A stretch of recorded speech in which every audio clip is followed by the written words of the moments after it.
All right, the Combatistors are back with the final of our marathon for UFC Florida. Claudia Gadelha versus Angela Hill. This was the co-main event that evening. Claudia Gadelha gets a victory, split decision.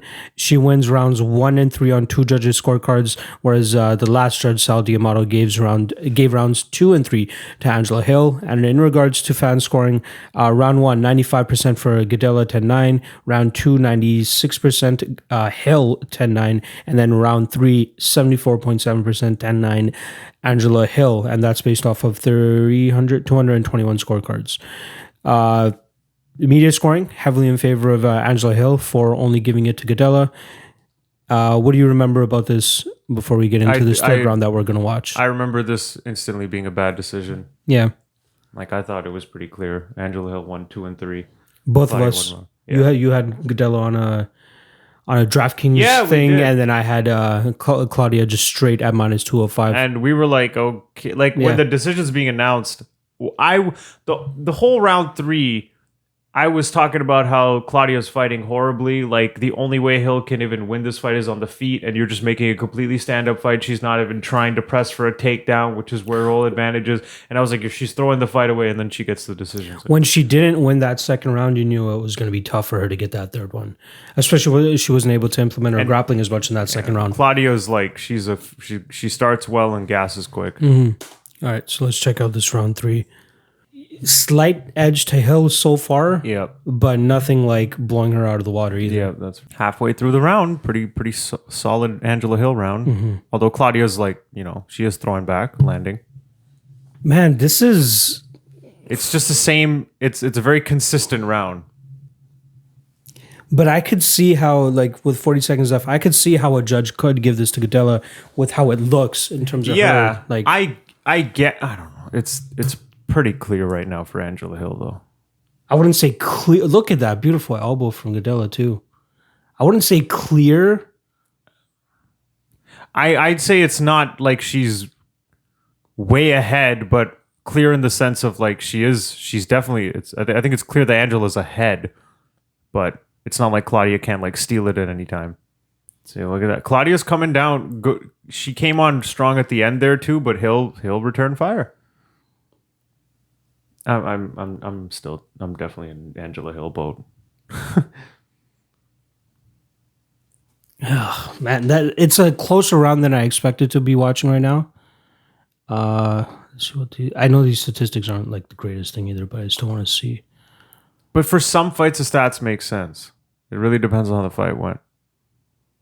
43-34 for Angela Hill. Makes sense that she obviously had from what I was higher watching. Output. Man, Claudia threw with good power, but Hill was definitely outstriking her. Gotta sneeze.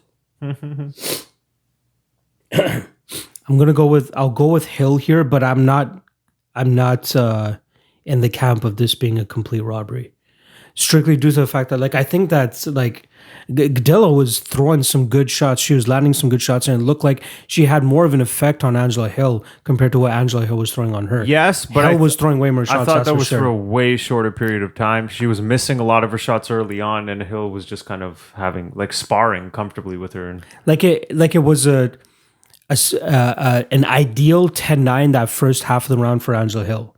And then from there, it started to pick up a little bit in Claudia's favor. But do you but really not think that's enough to negate? Not enough. Yeah, not that's enough. not enough to negate it. Yeah, but I'm not out here crying full out robbery either. Just because, again, aesthetically, it looks like Claudia's shots are landing a little bit better, especially to the judges who are sitting ringside there too, right? Whereas enough. Angela Hill's continuously just pop, and then a couple kicks here and there. It's when Gadelha's landing. You see the damage on Angela Hill. I get what the judges saw to give it to Gadelha. I still feel like that was a bad decision, though. Like, I'm still in the camp of Angela Hill. I'm picking Gadelha, or not Gadelha. Sorry, I'm picking Angela Hill to win this fight. But yeah, I'm not screaming out robbery as most people are screaming robbery here. But yeah, I'm going to take Angela Hill round 3, which gives us what 29-28 Angela 29-28 rounds 2 and 3 for Angela Hill, which most people thought would happen if this went to a decision. Yeah. So what is that? That's Out of the 3 splits, two of them actually two of them were we agree with correct. the judges. Yeah. We got Song Yadong winning round 2. yeah. We got Dan Ige winning round 2 over Barboza, which a lot of people are going to be like, what? Yep. But rewatch that round very Yeah. carefully. Mute, Yeah. sound off. Yeah. Barboza, I don't know. It's Yeah. hard to say that he won that round. And then, this one, we think the judges definitely got it wrong.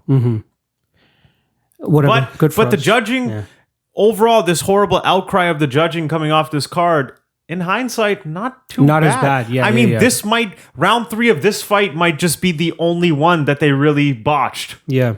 right? Like, you know what I mean? Like, the other ones, it makes total sense. Like, in hindsight, to score round 2 for Ige, that makes total sense, actually. Yeah. I'm trying to Yadong figure out winning what the round 2 makes total sense. I don't know. Again, it's probably just short term memory for people in terms of what happened at the beginning of the round.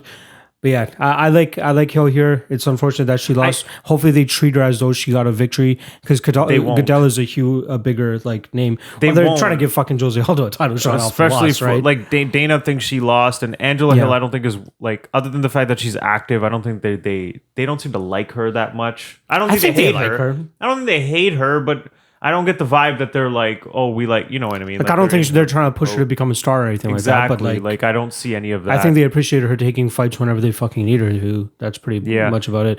One thing I will say, and it seems like a lot of people do this, is when they're watching the fights live, that's when they're scoring it, and then that's when they're crying about how bad the decision is. How many people are going back and rewatching it? Not many.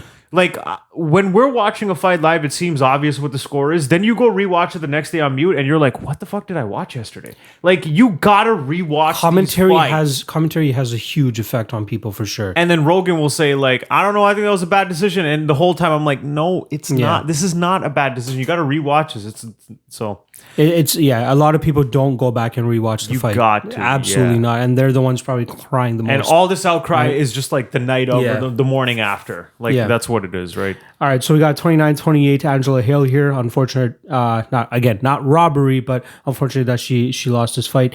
Check out the other two that we did. I'm already forgetting which ones we did. Danny Ige, Barboza, and Song Yadong versus Marlon Vera. Make sure you guys go check that shit out. And we're about to do a Combative Swords episode now too, so tune in for that shit too.